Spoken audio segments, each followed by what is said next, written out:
plusieurs plans, il y a plusieurs caméras. Il y a celle-là qui nous voit tous. Celle-là, et ouais. Ok. D'accord. Voilà, Alors, on reçoit donc à présent Isabelle Botian. Bonjour. Quel ton formel. Bonjour. Bonjour Isabelle. Merci beaucoup de venir nous voir dans ce petit plateau improvisé.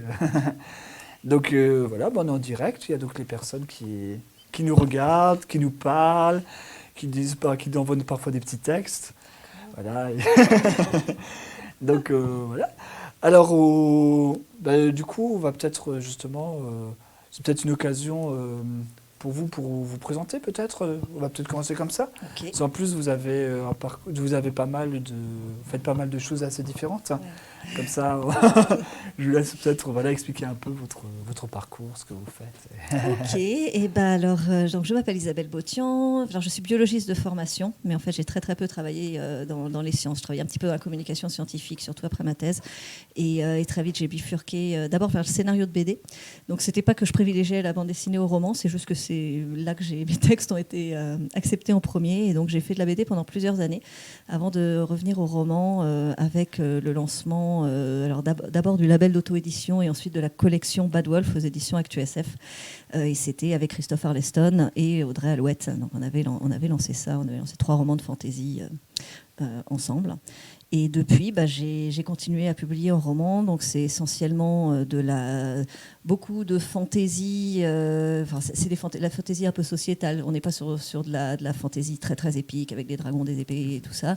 On est plus sur des problématiques sociétales, voire politiques, mais au sens très large, avec de l'aventure tout de même. Et donc aux éditions ActuSF. Et puis là, j'ai mon premier mon premier vrai livre, on va dire, de science-fiction, parce que c'est techniquement du post-apo. Qui sort, qui s'appelle Zone Tampon. C'est un livre post-effondrement climatique. Et donc, il parle de plusieurs thématiques liées à ces problèmes écologiques, sociétaux et très politiques, évidemment. Il est déjà sorti ou il va sortir ? Il est sorti il y a quelques semaines. Là. Chez ActuSF aussi Chez Naos, oui. Enfin, c'est la même maison d'édition, mais voilà. Puis je continue la BD à côté. Et vous avez des univers assez variés. Parce qu'en BD, vos thématiques, quelles sont vos thématiques en BD ? Alors, je suis toujours plus ou moins sur vraiment l'humain et la société derrière l'aventure. Après, je l'ai fait avec des choses plus ou moins intello, plus ou moins grand public. J'aime bien. En fait, souvent, le genre va s'imposer en fonction de ce que j'ai envie de raconter, en fonction des personnages dont j'ai envie de dire l'histoire. Et ça se fait tout seul, c'est pas très intellectualisé, mais je pense que c'est pour ça que je me retrouve. Alors bon, là, j'aime vraiment beaucoup la fantaisie, donc il y a quand même un gros noyau de fantaisie, de fantaisie au sens large. Des fois, la SF et la fantaisie, ça peut la frontière n'est pas toujours si nette que ça. Mais j'ai aussi, pas encore en roman, mais en bande dessinée, des histoires tout à fait réalistes. J'ai fait de la vulgarisation scientifique en BD, j'ai fait une BD sur l'esprit critique, donc, et la pensée scientifique, et voilà.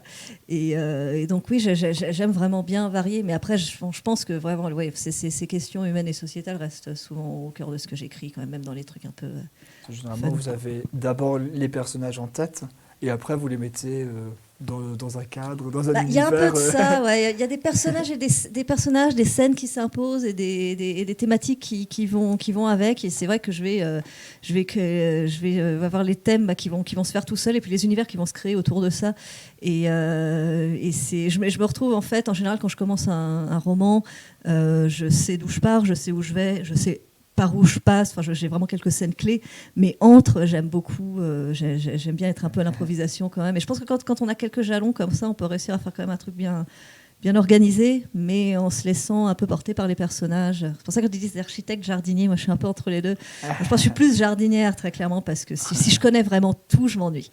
Si je sais tout ce qui va se passer, je m'ennuie. J'aime bien, moi aussi, être un peu surprise par l'histoire, mais c'est vrai que j'ai besoin quand même de petits jalons. C'est ça le plaisir d'écrire aussi. On sait où on commence, mais on ne sait pas toujours voilà, où on finit. On emprunte quelques détours. C'est rare que ma fin soit pas celle que j'avais en tête, mais des fois, elle varie quand même un peu en fonction de ce qui s'est présenté. Je trouve que c'est ça qui est intéressant. C'est vos personnages, ils vous supplient. Non, je veux pas mourir. Alors ça, je l'ai pas encore eu. Je vais avoir le cas, mais je résisterai.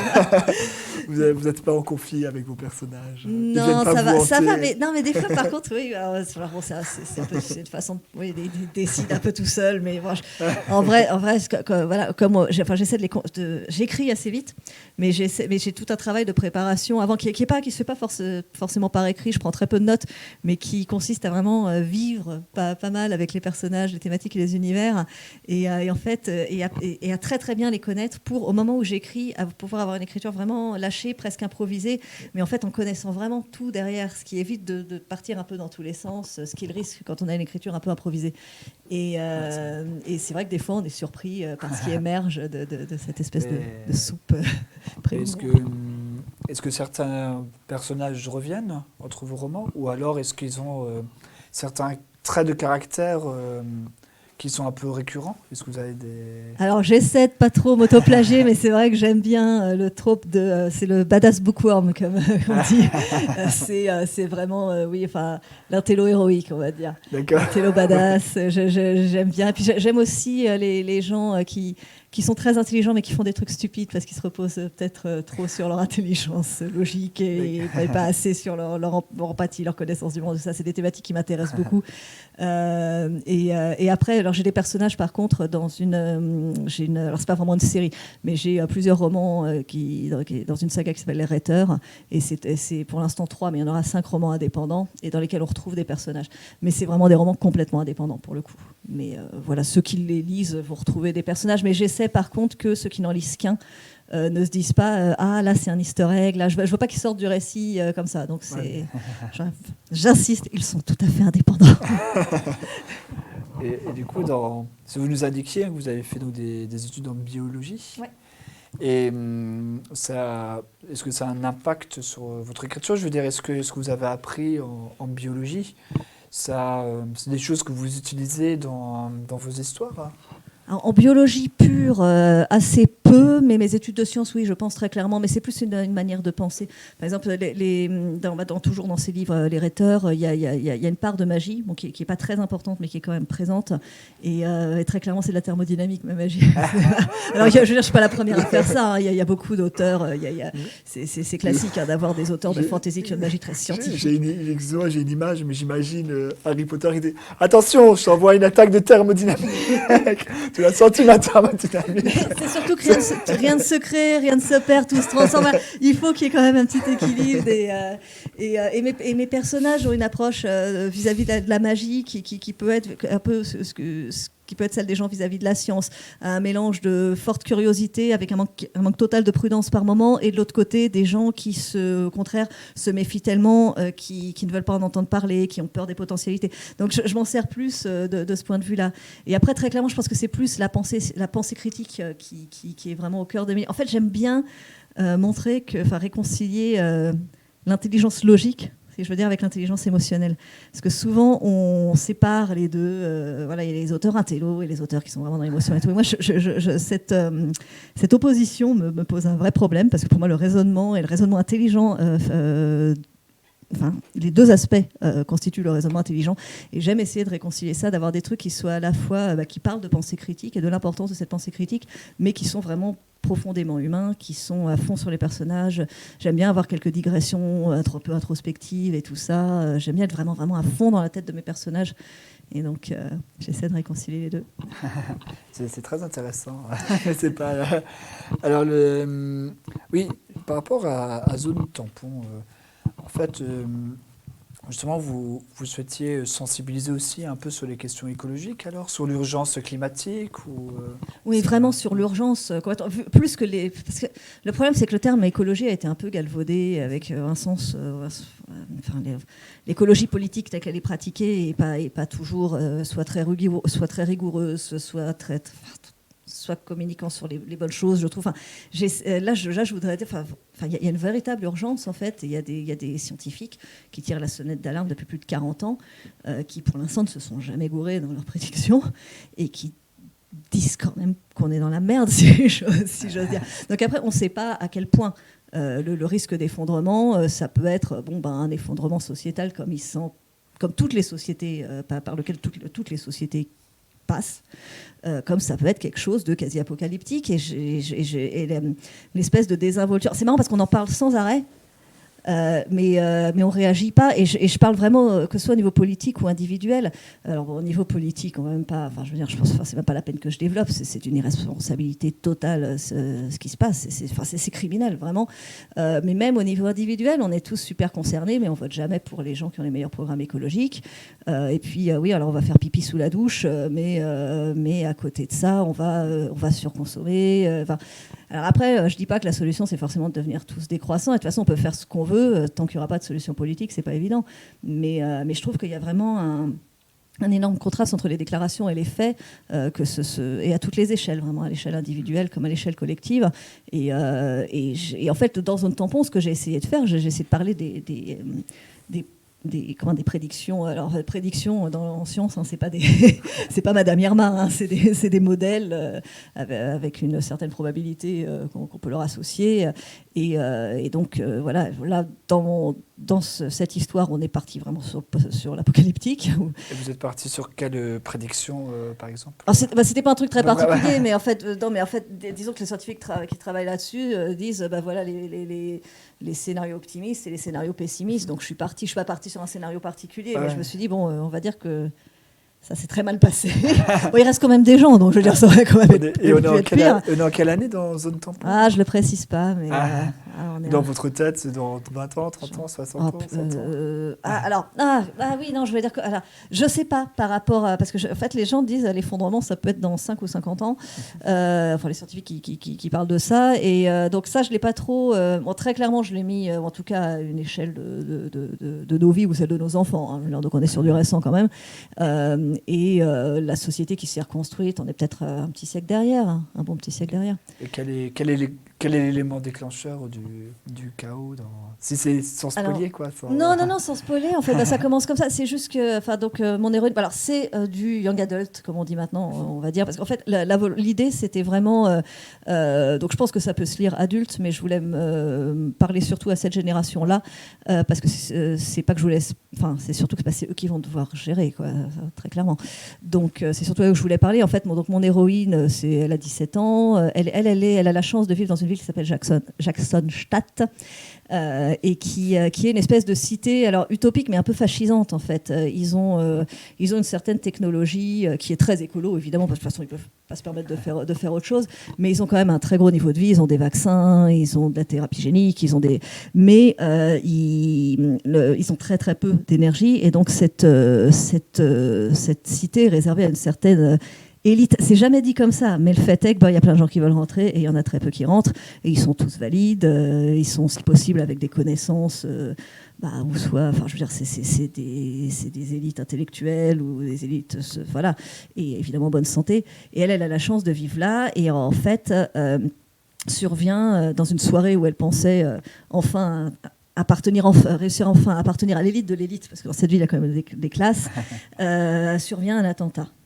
Et au cours de cet attentat, sa sœur disparaît, et en voulant sauver sa sœur, elle va se retrouver embarquée avec des gens qui luttent contre ce système, parce que c'est donc un système assez fascisant. Alors c'est pas une énorme répression et tout ça, c'est juste que c'est des conditions hyper strictes, et qu'il n'y a pas beaucoup de liberté individuelle du coup.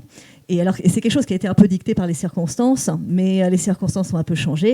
Et il y a des activistes qui disent que non, mais maintenant on peut ouvrir les portes, il y a des gens qui sont en train de crever à nos portes, il faut les laisser rentrer, et on peut plus se permettre de faire juste... Et puis cette sélection est totalement fasciste, en fait, de sélectionner que les élites. Voilà. C'est une question assez centrale quand même, parce que ce que vous citez justement entre la fin et les moyens, parce que sur beaucoup de questions historiques, pour le coup, parce que là je pense au communisme par exemple, où effectivement il y a eu, d'abord on justifiait finalement un système fasciste ou un système extrémiste pour justifier un objectif. Et parfois, vous citiez un peu la politique, mais il y a peut-être aussi une difficulté justement, même dans les démocraties, de trouver le juste équilibre. C'est une question en même temps, c'est un débat, mais de trouver le juste équilibre entre d'un côté la parole politique, le respect de la démocratie, et en même temps l'obligation de répondre à ces enjeux. Mais en même temps, est-ce qu'en démocratie, est-ce qu'on peut les imposer sans se dénaturer, en fait? C'est tout le problème, c'est le problème de vivre à la hauteur de ses principes, de ses convictions, et à quel moment c'est plus... Le problème des principes, c'est qu'ils sont immuables et que la vie ne l'est pas. Et après, donc voilà, je trouve ça intéressant de parler du prix de la sécurité, par exemple, ou du prix de la liberté, ou du prix de très très belles valeurs, mais qui sont parfois contradictoires et qui ne vont pas forcément l'être à un moment de l'histoire, mais qui vont l'être à un autre moment.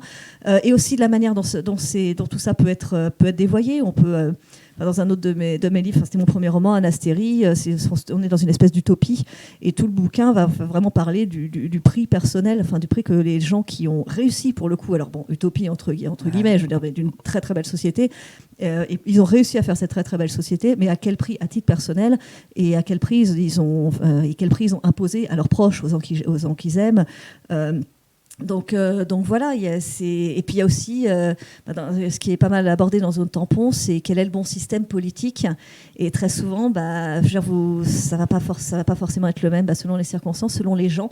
Tout le monde n'est peut-être pas fait pour le même système politique. Et c'est pour ça que cette société fascisante, qui est très clairement pas un modèle de société que moi je trouve particulièrement génial, mais j'ai quand même pas voulu le caricaturer.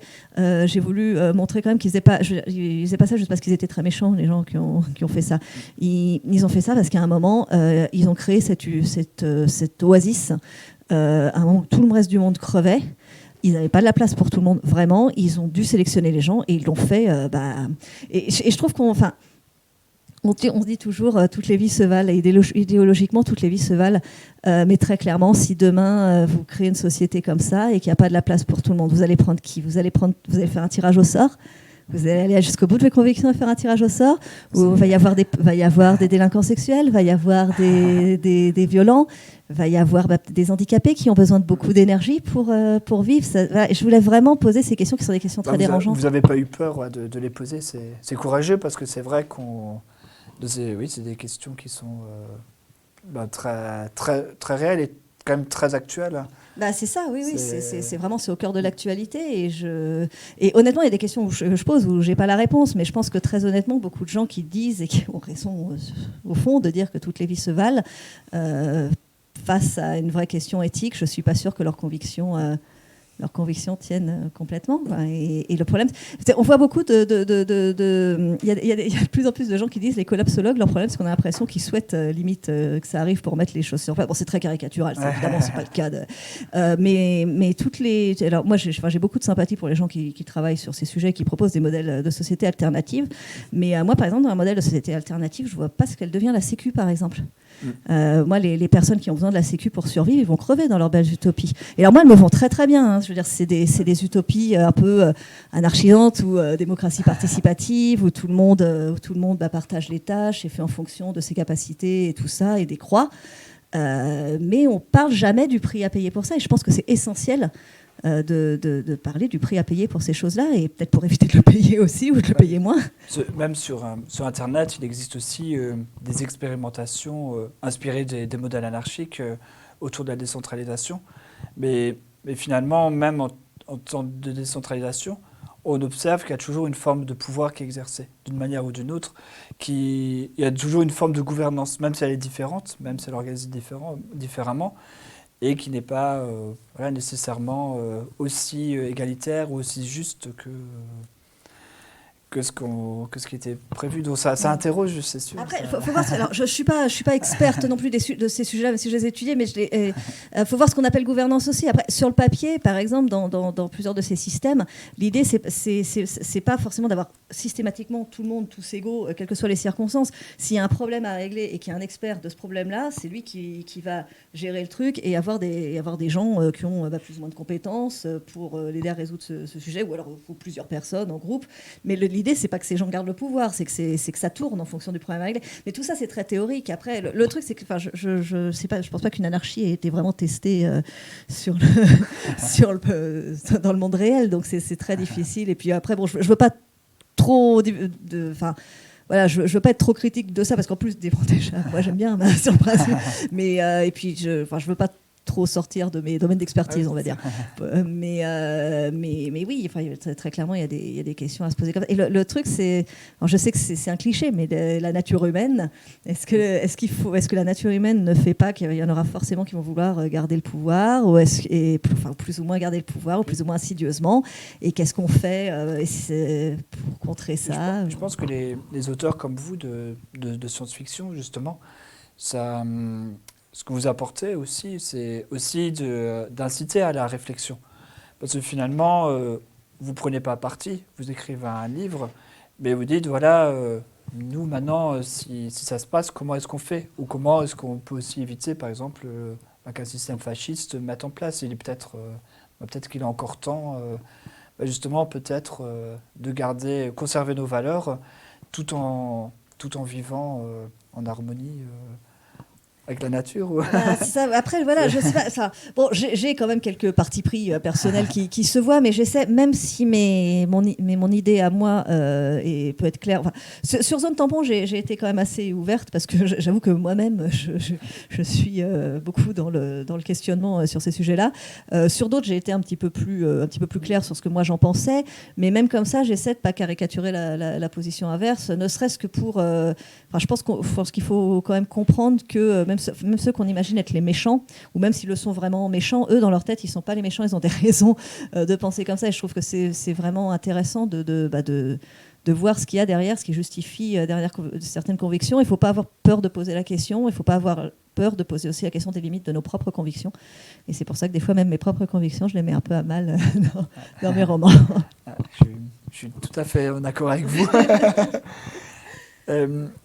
Du coup, on a peut-être juste encore 2 petites minutes parce que pour parler d'un autre livre de Montes, c'est ça? Vous pouvez peut-être nous le présenter rapidement? Comme Alors, ça, on change. Montes, alors autre Voilà, ambiance. Non, alors là, on est vraiment dans la fantaisie. Alors, en fait, c'est cette saga des Rhéteurs dont je parlais. Donc, il y a eu deux tomes avant, Anastérie et Grishmer, et Montes et une troisième histoire. Donc, encore une fois, complètement indépendante dans cet univers. Et en fait, ça se passe. Donc, on est vraiment sur des problématiques de fantaisie. On est sur une espèce de petit pays, de petit royaume fédéral qui est sur une très grande planète. Et ce petit pays s'est appelé en toute simplicité civilisation. Donc, ils sont vraiment, c'est le petit truc sur toute la planète, mais les autres, c'est les barbares. Hein, eux, c'est les civilisés. Et alors, à leur décharge, ils sont régulièrement menacés d'invasion par là. Donc, je pense qu'ils sont un peu rancuniers quand même au bout d'un moment. Et en fait, ce qui se passe, c'est que c'est un État fédéral qui, avec chaque baronnie qui constitue cet État fédéral a ses propres systèmes politiques. Et c'est vraiment des alliés de circonstance. Ils ont choisi la fédéralité parce qu'ils avaient besoin justement de résister à ces invasions. Et donc, en fait, ça me permet d'explorer différents systèmes politiques et comme j'aime bien faire. Et en fait, dans Montes, c'est traditionnellement la baronnie martiale. Et pour une raison simple, elle est à la frontière. Et donc, c'est elle qui se prend les invasions régulièrement. Sauf qu'à l'époque de ce récit, il n'y a plus d'invasion depuis une quarantaine d'années. Et en fait, c'est toute cette génération qui... Donc là, il y a des nouvelles invasions, et cette génération qui doit lutter contre ces invasions, c'est des gens qui ont été élevés dans une culture extrêmement martiale, voire guerrière. Enfin, c'est plus à la gréco-romaine, hein, dans cette manière de penser, mais qui n'ont jamais vu la guerre, ou qui l'ont vue, mais ils avaient 5 ans. Et donc, la société a évolué, mais en même temps, ils sont vraiment sur ces valeurs, ils ont beaucoup de principes. Ouais, notamment, ils ont le principe de l'honneur. On ne sait pas trop ce que c'est, l'honneur. C'est une coquille vide. On met tout ce qu'on veut dedans. On laisse les gens projeter un peu tout ce qu'ils veulent. Et puis, du coup, après, le dirigeant, il fait pour l'honneur. Et comme tout le monde a projeté les trucs importants pour lui, tout le monde dit ouais.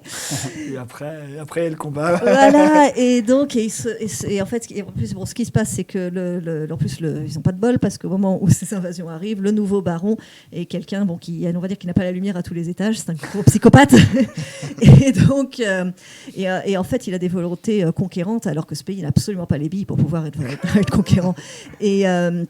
Et du coup, mon héroïne, c'est Odita Danos, c'est la ministre des frivolités. Donc évidemment, c'est pas son vrai titre, mais le fait qu'on l'appelle comme ça montre à quel point elle est considérée. Et elle va devoir s'allier avec un personnage qu'on retrouve dans d'autres des romans, qui est un roturier, un peu retors, très humaniste, mais en même temps très cynique, et pas du tout dans cette mentalité guerrière. Et ils vont aller dans le dos du baron pour essayer de négocier un traité de paix. D'accord. Voilà. Et donc ça parle de cette toutes ces valeurs martiales, c'est peut-être cette espèce de naïveté qui peut y avoir aussi parfois derrière toute cette culture martiale. Mais en même temps, pareil, j'essaie de ne pas caricaturer ça, j'essaie honnêtement de montrer qu'il y a des vraies valeurs derrière ça, même si ce n'est pas forcément les miennes. Ça donne très envie de vous lire. Achetez-le, il est bon. Ouais, justement, comme ça nous fait une petite conclusion, une jolie transition en tout cas. Comme ça, vous pouvez dire à nos chers auditeurs où est-ce qu'on peut vous trouver, notamment pendant les Imaginales. Alors, une petite signature. Je suis là tout l'après-midi, je suis à la Basilique. Donc, je ne sais plus comment s'appelle la bulle, mais c'est la bulle qui est à côté. Il y a 3 bulles à côté de la Basilique. Je suis dans celle où il n'y a pas les auteurs anglo-saxons ni les auteurs de BD. Je suis dans l'autre. Et donc, voilà, je devrais être là à peu près tout l'après-midi. Et je serai là dimanche matin, pas dès l'ouverture, mais en fin de matinée, début d'après-midi au moins. Voilà, et donc, ravi de vous accueillir. Et nous, c'était un ravissement. On était ravis, effectivement, aussi de votre venue. Merci de m'avoir invité. Merci beaucoup pour cette discussion.